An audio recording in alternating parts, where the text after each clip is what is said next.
I'm thankful for this opportunity to get together with John and Shea and share with you a little bit about the results from the survey that we took back in May of 2024. A year ago at our last, not this past annual meeting, but the year before, I shared with people some of the results from our Reveal study. And today I'd like to share some of the results that show some improvement from where we were last year. Shea has volunteered as part of our team to really lead the charge. I hope you guys appreciate that we're all in blue because we're just in touch with our fashion sense. But Shea, why don't you just share with them a little bit about the study? Yeah, absolutely. So the first screen that we're looking at here shows us the number of participants who took the survey at each campus. So 251 in Greenland, 59 in Raymond, and 40 at Kittery Point. We're grateful that people were involved, and of course, we hope that people will take advantage of this as much as they can in the future. The first two questions here have to do with people sharing their faith. And of course, our 10-year target makes it so important about what we do is that we're really shooting to have 75% of our congregation sharing their faith at least 6 times per year with non-believers, having spiritual conversations, sharing their testimony, dialogue, asking questions about their journey. So there are a lot of things we could measure, but at the end of the day, if a person is feeling equipped and inspired, they're going to share their faith with others. So we thought this one metric would be a really good one to just see how well, as a congregation, people are feeling comfortable about their faith to share it and feeling inspired to go out there and be this light that shines in the midst of the darkness. Yeah, well said. So what we can see is on the left-hand side where we were just about a year and a half ago when we did the Reveal study. And this survey being called Church Pulse used the exact same question to compare these two. So what's interesting is you see a decline in the smaller number of conversations, like those who didn't have any up to 5. And you tend to see now an increase in those who are sharing more. So I'd like to think that means that we've challenged our congregants to, if you weren't having any last year, have 2 or 3 or 4. If you were having 3 to 5, like, hey, get a half dozen people or more. Make it something you pray about. Look for those opportunities that God has already designed for you to share your faith. Yeah. I mean, after all, this is part of the Great Commission, right? Like, this is what we're being called upon to do. Right. So really encouraging results to see at Greenland and Kittery Point, 30% of our respondents say they've had 6 or more of those conversations in the last year, and 20% at Raymond. All of those represent increases from where we were a year and a half ago. So that's excellent news. That second question about how fully equipped people feel to share their faith with people who do not attend church, while there's probably some subjectivity in defining fully equipped, you can see across the board some fairly standard results at each one of our campuses. I think that helps inform us as a staff as to ways that we can use our preaching and teaching ministries to really equip them better. And then, of course, at the end of the day, you just have to have that courage to have that conversation, don't you? So good results, but there's definitely some work to be done there.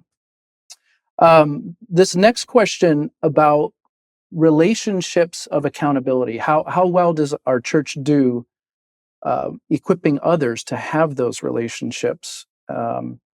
We didn't do so great a year and a half ago. Our congregants were pretty clear with us that this was one of the areas of greatest weakness of Bethany Church.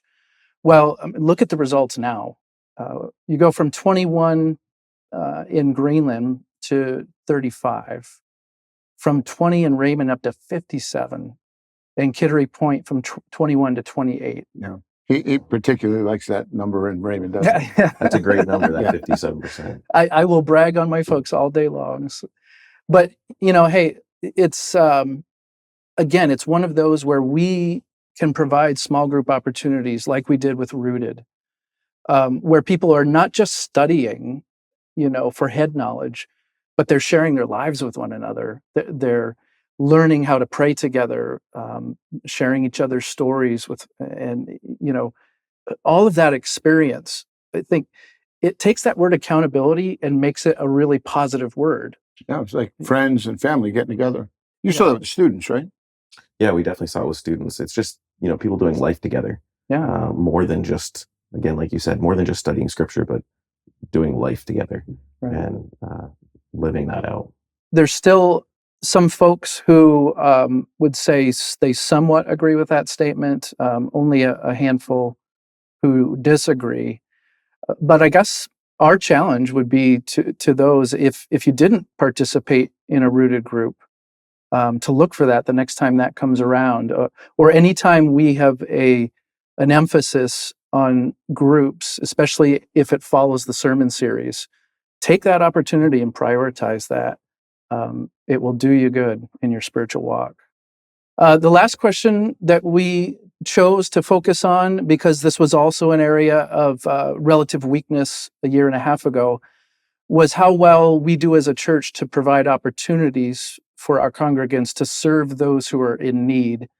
You could think also, as it says here, of the marginalized or the suffering, those with a lack of housing, or those who don't have enough food. But when you sit back and look at this question in a larger context too, there could be folks in need that we're overlooking, not only outside of our church, but inside as well. Yeah, when this question came up, John, you had an interesting take on this whole idea of serving. Maybe you want to share that a little bit. Yeah, I just felt like one of the things that we have the opportunity to do is serve right here at our church. People have the opportunity to serve in ways in which they might not even realize is serving people in need. And that's serving right here, whether it's in kids ministry, student ministry, even in our cafe teams. There's opportunities to serve, and people can get connected in serving groups. And that's one way that you really can grow in your faith, and also connect with some of those relationships that encourage accountability is when you serve together. So that's another way in which these things really can intermingle and just really connect. Yeah. In 1 John, we've been studying this passage, right? That God is light. And so we need to be manifesting that light in the way in which we live out our lives. But he also says God is love. And so therefore he says we ought to love one another. And the emphasis there most definitely falls on loving within the family of God. Like you need to reach out to those brothers and sisters, and think about the age in which we're living, especially here in the Northeast. We need to build those kinds of relationships. We want to strengthen the church of God, because when the church is healthy and vibrant, it's going to impact the communities around it.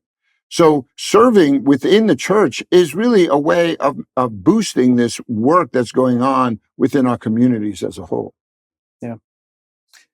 Maybe one of the things we can do better is communicating exactly where the needs are on every campus, how frequently, and then it's a two-way street. So we need folks to hear the need and say, I'll do that. Yeah. And we have some really great plans that we have stored for this coming ministry year. Not the least of which is just trying to just fan into flame this momentum that we've experienced during Rooted. I'm really excited about what the future holds for us.